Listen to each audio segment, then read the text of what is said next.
नमस्कार दोस्तों, स्वागत है आपका BMJ एकेडमी में।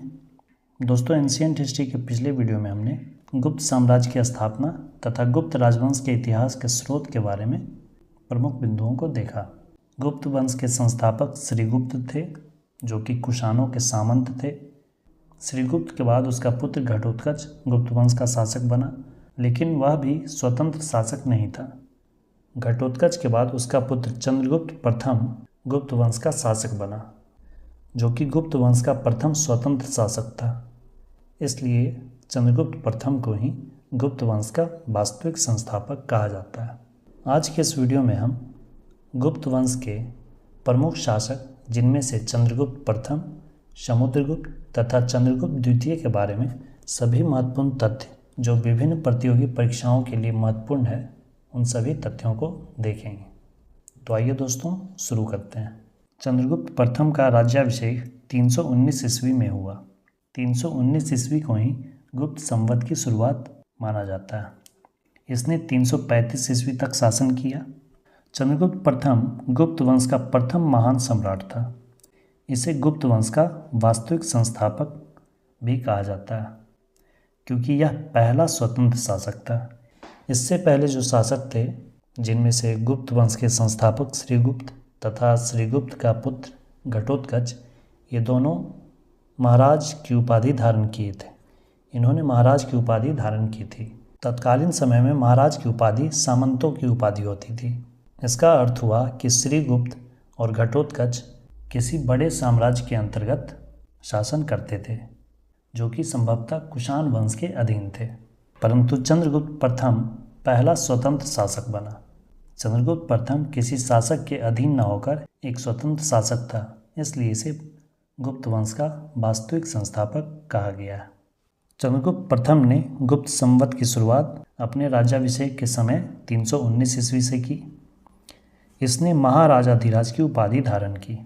इससे पहले के दो शासक महाराज की उपाधि धारण किए थे, जो कि सामंत थे।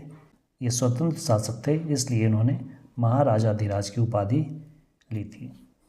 चंद्रगुप्त प्रथम ने लिच्छवी की राजकुमारी कुमार देवी से विवाह किया। लिच्छवी राजकुमारी कुमार देवी से विवाह करके लिच्छवियों की सहायता से चंद्रगुप्त प्रथम ने अपने साम्राज्य क्षेत्र को बढ़ाया। साथ ही चंद्रगुप्त प्रथम ने वैशाली के क्षेत्र को भी अपने साम्राज्य में शामिल किया। चंद्रगुप्त प्रथम ने अपने सोने के सिक्कों पर अपना और कुमार देवी का नाम भी लिखवाया था। चंद्रगुप्त प्रथम और कुमार देवी का पुत्र समुद्रगुप्त हुआ।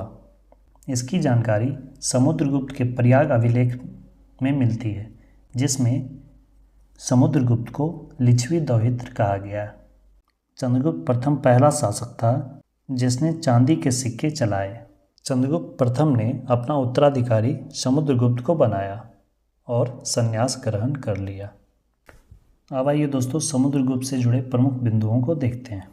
समुद्रगुप्त 335 ईस्वी में राजगद्दी पर बैठा और 375 ईस्वी तक शासन किया। विंसेंट स्मिथ ने समुद्रगुप्त को भारत का नेपोलियन कहा है। इसने साम्राज्य का काफ़ी विस्तार किया तथा कभी भी पराजय का सामना नहीं किया, इसलिए इसे भारत का नेपोलियन कहा जाता है, क्योंकि नेपोलियन ने भी कभी पराजय का सामना नहीं किया था। हरिसेन द्वारा रचित प्रयाग प्रशस्ति लेख में समुद्रगुप्त के विजय अभियान का उल्लेख है। समुद्रगुप्त ने आर्यावर्त यानी कि उत्तर भारत के 12 शासकों तथा दक्षिण भारत दक्षिणावर्त के भी 12 शासकों को पराजित कर उनके क्षेत्र को अपने साम्राज्य में मिलाया था। परंतु बाद में दक्षिणावर्त के क्षेत्रों को उन राजाओं को, उन शासकों को वापस कर दिया, जिसे उसने धर्म विजय का नाम दिया। आर्यावर्त और दक्षिणावर्त के 12 शासकों को पराजित करने के कारण, इन विजयों के कारण ही इतिहासकार विंसेंट स्मिथ ने समुद्रगुप्त को भारत का नेपोलियन कहा है।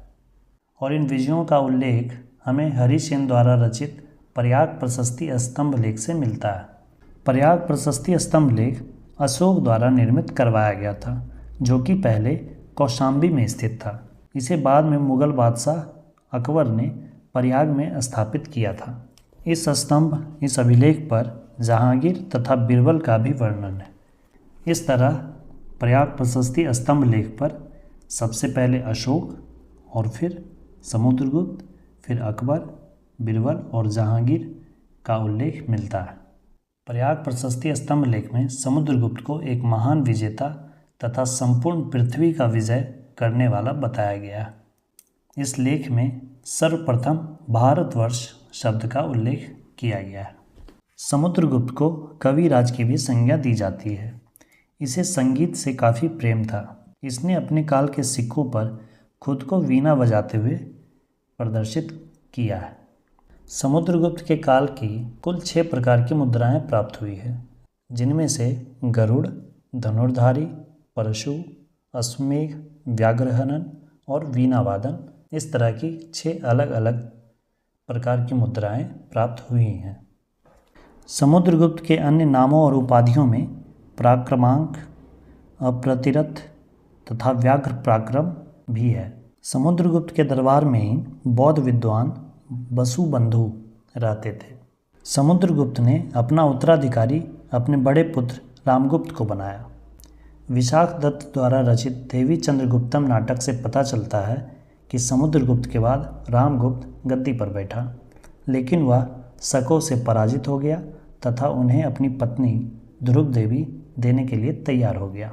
इसलिए समुद्रगुप्त का दूसरा पुत्र चंद्रगुप्त द्वितीय ने रामगुप्त की हत्या की और साथ ही शकों को पराजित किया और रामगुप्त की विधवा ध्रुव देवी से विवाह कर लिया और गुप्त वंश की सत्ता अपने हाथों में ले लिया। अब आइए दोस्तों, चंद्रगुप्त द्वितीय से जुड़े सभी प्रमुख तथ्यों को देखते हैं। चंद्रगुप्त द्वितीय ने 375 ईस्वी में अपने भाई रामगुप्त की हत्या की, साथ ही शकों को पराजित कर अपना साम्राज्य क्षेत्र को हासिल किया। चंद्रगुप्त द्वितीय ने 415 ईस्वी तक शासन किया। चंद्रगुप्त द्वितीय ने शकों को पराजित किया और विक्रमादित्य की उपाधि धारण की। इसी उपलक्ष्य में इसने चांदी के सिक्के भी चलाए। चंद्रगुप्त द्वितीय का बचपन का नाम देवराज, देवश्री या देवगुप्त था और इसकी माता का नाम दत्ता देवी था और पिता समुद्रगुप्त थे। चंद्रगुप्त द्वितीय ने विक्रमादित्य के अलावे विक्रमांक और परम भागवत की भी उपाधि ली थी। इसके अलावे शकों का विजेता होने के कारण चंद्रगुप्त द्वितीय को शकारी भी कहा गया है। चीनी यात्री फाहियान चंद्रगुप्त द्वितीय के दरबार में ही भारत आया था। यह 399 ईस्वी से 414 ईस्वी तक भारत में रहा। इसने अपनी पुस्तक फो की में गुप्त साम्राज्य का विस्तार पूर्वक वर्णन किया है। चंद्रगुप्त द्वितीय के दरबार में ही 9 विद्वानों का एक समूह था जिसे नवरत्न कहा गया है।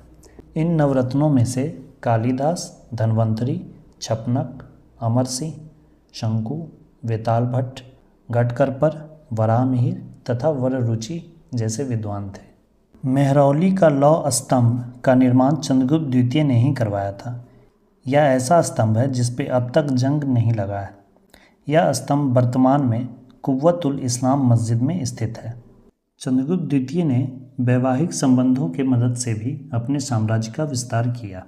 पहला विवाह इसने अपने भाई रामगुप्त की पत्नी ध्रुव देवी से किया, क्योंकि रामगुप्त शकों से पराजित हो गया था और अपनी पत्नी और राज्य को शकों को सौंपकर भागना चाह रहा था। दूसरा विवाह चंद्रगुप्त द्वितीय ने नागवंश के राजा नागराज की पुत्री कुमारी कुबेर नागा से किया। कुबेर नागा से हुई पुत्री राजकुमारी प्रभावती गुप्त का विवाह वाकाटक वंश के राजा रुद्रसेन द्वितीय से करवाया और ध्रुव देवी से प्राप्त पुत्र कुमार गुप्त को उसने उत्तराधिकारी बनाया। इसके अलावा चंद्रगुप्त द्वितीय से कुछ अन्य बिंदुओं को देखें तो चंद्रगुप्त द्वितीय के काल में ही पाटलिपुत्रा एवं उज्जैनी शिक्षा के प्रमुख केंद्र थे और चंद्रगुप्त द्वितीय का काल ब्राह्मण धर्म के चरमोत्कर्ष का काल था। दोस्तों, ये थे गुप्त वंश के प्रमुख शासकों से जुड़े कुछ प्रमुख बिंदु। आज की इस वीडियो में इतना ही। अगले वीडियो में हम इसके बाद के शासकों तथा गुप्त वंश के पतन के कारणों पर चर्चा करेंगे। दोस्तों, वीडियो कैसी लगी अपना फीडबैक कमेंट ज़रूर करें और वीडियो को अंत तक देखने के लिए धन्यवाद। दोस्तों, मिलते हैं अगले वीडियो में इसके अगले भाग के साथ। जय हिंद, वंदे मातरम।